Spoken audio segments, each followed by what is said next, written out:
السلام عليكم ورحمة الله وبركاته. إخواني أخواتي في موضوع جديد ولقاء جديد. شكرا لكل الذين يدعموننا بالضغط على زر الاشتراك والضغط على زر اللايك إن أعجبهم الفيديو. صراحة هذا يعني يحفزنا على تقديم الكثير والكثير إن شاء الله وبحول الله. موضوعنا اليوم يتعلق بالاستحمام، أي استحمام الطيور.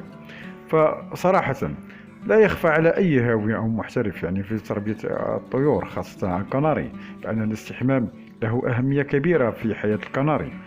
في الظروف العادية الطبيعية من الممكن أن يستحم الكناري بصفة يومية، ولذلك فإنه يجب ألا يتم حرمان هذا الحق عندما يكون الطائر في الأسر. من الضروري جدا تقديم الاستحمام للكناري على الأقل مرتين في الأسبوع، وخصوصا في مراحل معينة كمرحلة طرح الريش وفترة الراحة، وذلك للتخلص من آثار تساقط الريش ولتبريد الريش، بالإضافة إلى الهدف الأساسي من الاستحمام وهو إزالة الدهون والأوساخ وفتح مسامات الجلد.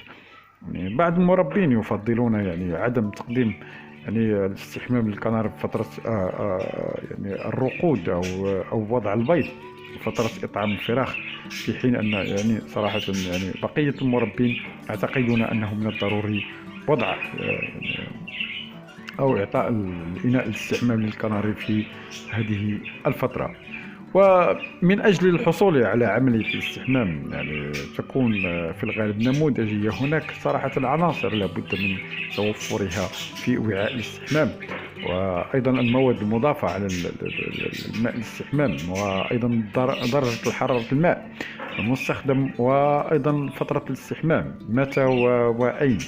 وأيضا سأحاول تقديم شرح كل هذه العناصر على حدة بصورة واضحة. بالنسبة لوعاء الاستحمام يوجد الكثير من الأنواع والأشكال والأحجام، ولكنها تؤدي غرض واحد، وهو أن الكناري يستعملها للاستحمام، لأنه لا يميز نوعا عن آخر. وأيضا سنقوم بوضع الأنواع المشهورة، منها الوعاء الذي يعلق داخل القفص ويكون فيه نجم ملتصق به يقف الكناري عليه.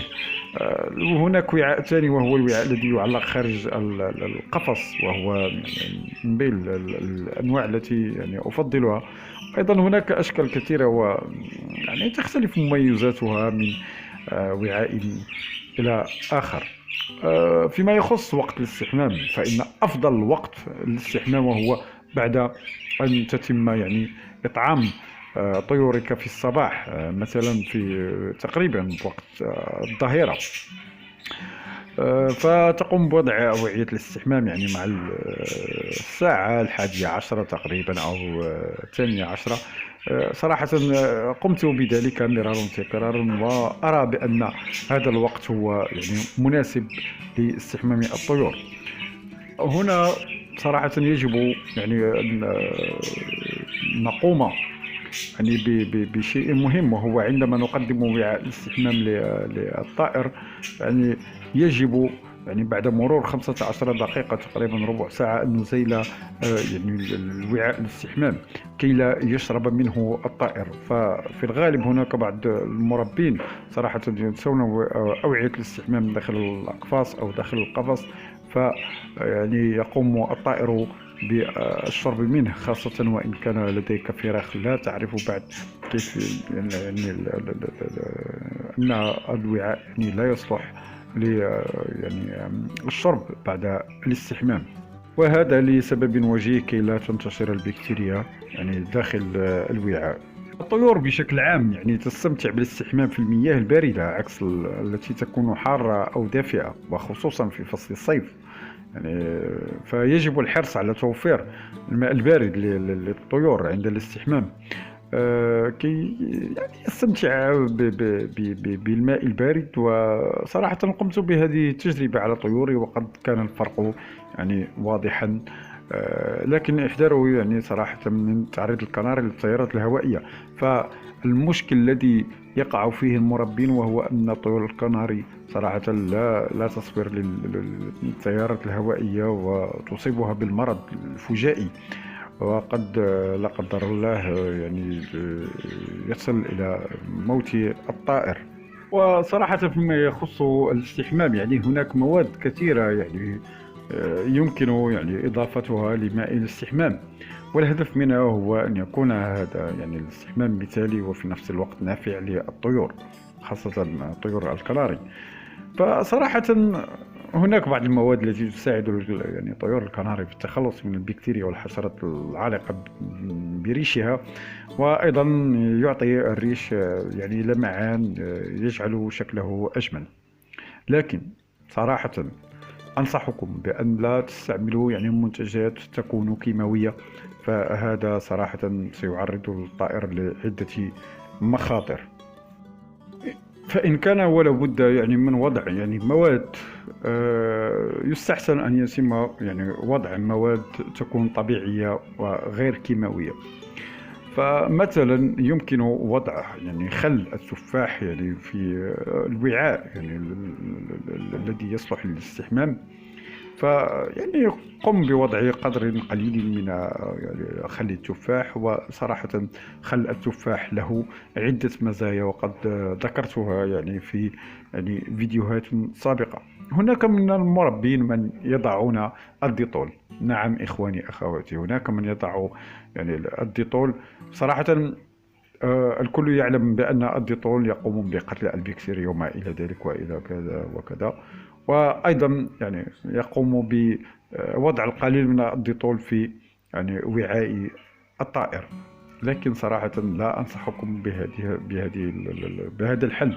لماذا؟ لأن يمكن للطائر أن يشرب من الوعاء، أو يمكن للفراخ أن تشرب من الوعاء ثم تتسبب في قتلها بطريقة غير مباشرة.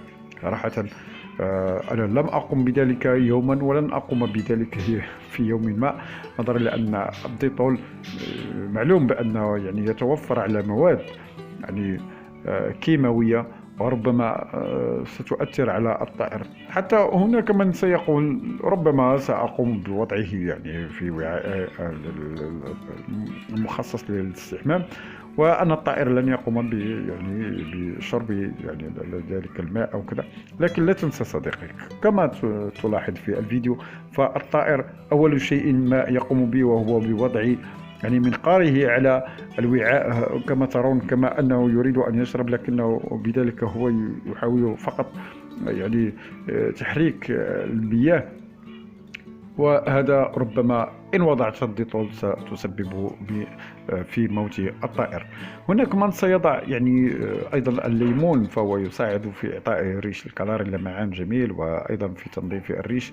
وقد قمت ب يعني التحدث حول هذا الموضوع يعني في فيديوهات سابقة. هناك ما يسمى أيضا بالملح الإنجليزي، يعني توجد شركة منتجة لهذا المنتج وهو الملح، يعني وهو في الأصل يعني يستعمل للبشر، ولكنه أيضا يمكن أن نقول أنه يعني مفيد للكناري، يعني فهو ينظف الريش ويقتل الكثير من أيضا البكتيريا، وكذا يعطي نشاط للطائر.